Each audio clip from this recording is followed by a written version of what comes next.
김환희 박사는 미국과 세계 각국을 다니며 그가 발견한 불운이의 정리의 예외를 강연한다. 세계적인 전자공학 학자들과 기업인들을 만난다. 값진 인맥을 쌓는다. 김환희 박사의 이름이 알려지자 IBM은 그에게 스카우트 조건으로 그를 연구원으로 초청한다. IBM에서 연구원으로 일하던 1957년 다시 아이비리그의 명문 컬럼비아 대학이 조교수로 스카우트한다. 그리고 김환희 박사는 조교수에서 1959년 부교수를 거쳐 1963년에 정교수로 임명된다. 1953년 미국으로 유학을 떠난 후 10년 만에 이룩한 쾌거였다. 김환희 박사가 컬럼비아 대학교의 정교수로 승진했다는 소식은 뉴욕타임즈가 상당한 지면을 할애할 만한 뉴스거리였다.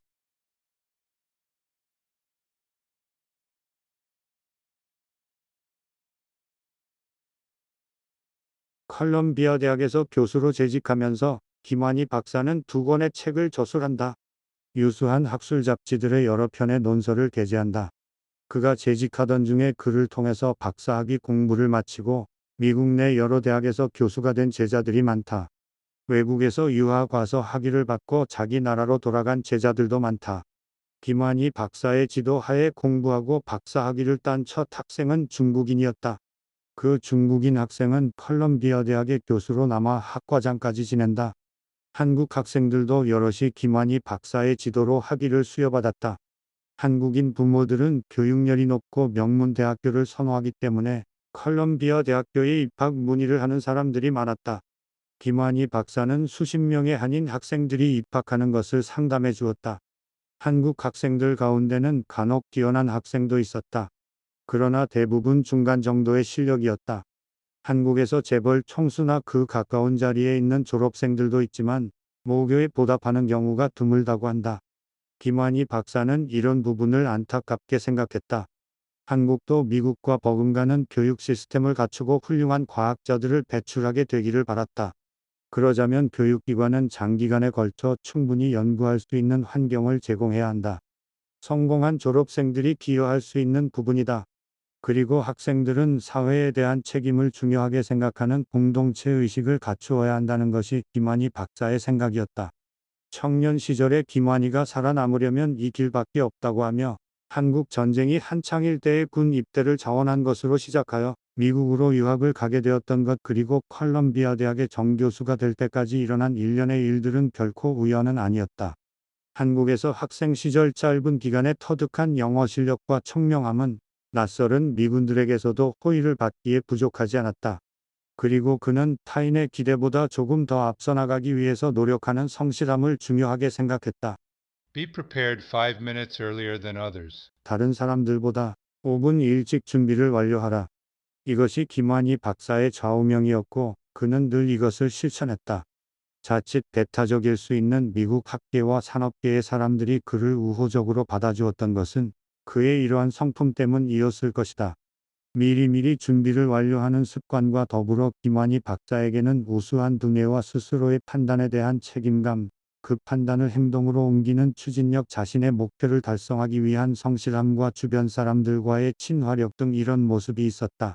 우수한 공학자들과의 경쟁에서 앞서가기 위해서 필요한 요소들을 고루 갖추고 있었던 것이다. 김환희 박사의 이러한 모습들에서 기업가 정신이 떠오른다.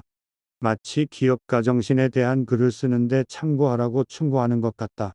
김환희 박사는 한국과 미국은 물론 많은 외국 기업의 기업가들과 교류를 하면서 여러 기업인들을 만났다. 때로는 훌륭한 기업인을 만났고 때로는 부족한 기업인도 만났다. 김환희 박사가 기업인들을 대할 때 그들의 경력이나 부유함 학력 등은 2차적인 조건으로 보는 것 같았다. 기업인에게 중요한 것은 자신이 하는 사업에 대한 자신감과 책임감 그리고 열정이며 성공하기 위해서는 주변에 좋은 사람이 많아야 한다는 것이 그의 생각이었다. 그런데 주변에 좋은 사람이 많으려면 운이 따라야 한다는 것이다. 왜냐하면 처음부터 좋은 사람인지 판단하기 어렵고 언제 변심할지 모르는 것이 사람이기 때문이다. 그만큼 사업의 성패는 어느 정도 운이 따라야 한다는 것이 또한 그의 생각이었다. 김환희 박사의 주변에는 좋은 사람들이 많았다. 전쟁 중에 미군 연락장교로 근무하던 때나 미국 유학 중에나 컬럼비아 대학교에서 교수로 재직하던 때에도 그랬다. 또한 김환희 박사는 가정에 충실한 가장이기도 했다. 그의 자녀들은 모두 미국의 대형 로펌에서 잘 나가는 변호사로 자리 잡았다. 그리고 김환희 박사가 가끔씩 그의 집안 얘기를 할 때에는 아내에 대한 고마움과 미안함과 존경하는 마음을 느낄 수 있었다. 한국과 미국 그리고 세계 각국의 학자들 기업인들을 만나고 다녀야 했던 시절에나 한국 전자공업 육성을 지휘하는 동안에도 그는 집안 일에는 소홀할 수밖에 없었다. 고희가 되어 그가 이루었던 일들을 돌이켜보며 아내가 없었으면 불가능했을 것이라고 했다. 1961년 11월 김환희 박사가 컬럼비아 대학에서 부교수로 재직할 때의 일이다. 그는 정교수로 승진하기 위해서 연구와 논술에 힘쓰고 있었다. 대학원 교과서 출판도 진행 중이어서 상당히 바쁜 나날을 보내고 있었다. 한국에서 5.16 혁명 군사정변에 성공한 박정희 최고회 의장이 미국을 방문하였다. 당시 미국 대통령이었던 케네디의 미국 정부로부터 박정희 정권의 정통성을 인정받는 것이 표면적인 방문 사유였다. 그러나 현실적인 목적은 경제개발 계획에 필요한 자금을 지원받는 것이었다. 케네디 대통령은 공산당으로 낙인 찍힌 바 있던 박정희 의장이 군사혁명 군사정변을 통해 정권을 잡아가는 것에 대해 그닥 긍정적인 반응을 보여주지 않았다.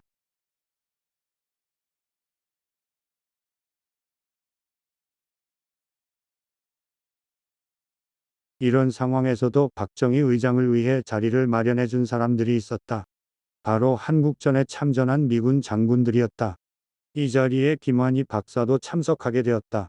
김환희 박사는 2009년 10월 30일 전자신문 강병준 기자와의 인터뷰에서 이렇게 회상한다. 처음 만났을 때가 눈에 선하다. 몸담고 있던 컬럼비아 대학 총장실에서 나를 불렀다.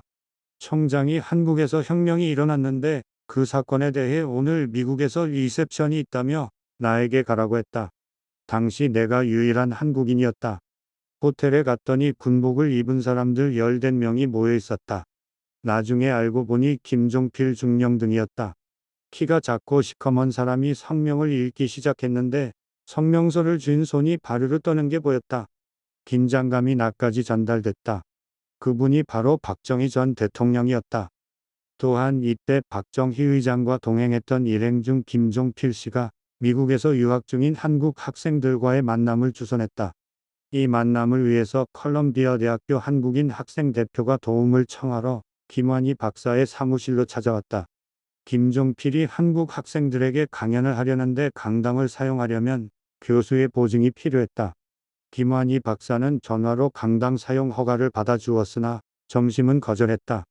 교과서 출판 등으로 무척 바빴고 무엇보다 한국의 정치에 관심이 없었다. 김환희 박사와 박정희의 첫 번째 만남은 이렇게 별 의미 없이 끝난다. 이후 몇 년간 김환희 박사는 진행 중이던 연구의 결과물인 12편의 논문을 세계학계에 발표하는 등 왕성한 연구 활동을 한다. 1965년 케네디 대통령은 공식적으로 박정희 대통령을 초대한다. 이 방문 중에 김환희 박사와 박정희 대통령 간의 두 번째 만남이 이루어진다. 이로 인해서 김환희 박사는 한국 정부와 박정희 대통령에게서 전자공업과 관련된 자문을 받게 된다. 한국의 전자공업 육성을 위한 보고서를 작성하고 한국 전자공업의 진흥을 기획하게 된다. 미국과 세계 각국을 다니며 다져둔 탄탄한 인맥이 한국 전자공업의 진흥을 실현하는 데 빛을 발할 수 있을까?